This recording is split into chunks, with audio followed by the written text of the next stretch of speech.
حضرت علی رضی اللہ تعالیٰ عنہ نے ارشاد فرمایا، لوگوں کے غلام مت بنو جب اللہ نے تمہیں آزاد پیدا کیا ہے۔ جس سے محبت کی جائے اس سے مقابلہ نہیں کیا جاتا۔ کسی کو پا لینا محبت نہیں بلکہ کسی کے دل میں جگہ بنا لینا محبت ہے۔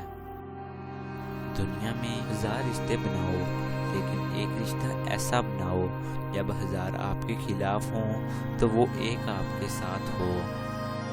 انسانیت بہت بڑا خزانہ ہے، اسے لباس میں نہیں انسان میں تلاش کرو۔ تمام تعریفیں اس ذات کے لیے ہیں کہ وہ جسے توڑے اسے کوئی جوڑ نہیں سکتا، اور جسے وہ جوڑے اسے سارے توڑنے والے بھی مل کر نہیں توڑ سکتے۔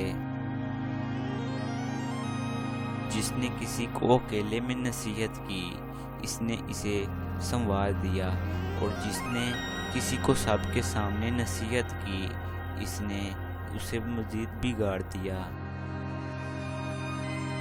جس کو تم سے محبت ہوگی وہ تم کو فضول اور ناجائز کاموں سے روکے گا۔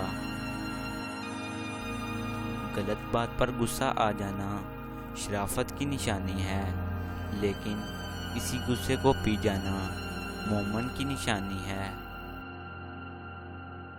تم کسی کو چاہو اور وہ تمہیں ٹھکرا دے تو یہ اس کی بد نصیبی ہے، اس کے بعد تم اس کو زبردستی بنانا چاہو تو یہ تمہارے نفس کی ذلت ہے۔ اخلاق ایک دکان ہے اور زبان اس کا تالا ہے۔ تالا کھلتا ہے تو معلوم ہوتا ہے کہ دکان سونے کی ہے یا کوئلے کی۔ نماز کی فکر اپنے اوپر فرض کر لو، خدا کی قسم دنیا کی فکر سے آزاد ہو جاؤ گے، کامیابی تمہارے قدم چومے گی۔ اپنے بہترین وقت کو نماز میں وقف کرو، کیونکہ تمہارے سب کام تمہاری نماز کے بعد قبول ہوں گے۔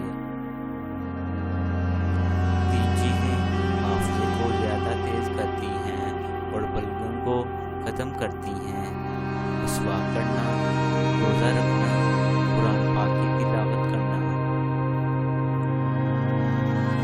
بہت سے انسان ایسے ہیں جنہیں زبان نے موت کے کاٹ اتار دیا۔ جاہل کے سامنے عقل کی بات مت کرو، کیونکہ پہلے تو وہ بحث کرے گا اور پھر اپنی ہار دیکھ کر دشمن بن جائے گا۔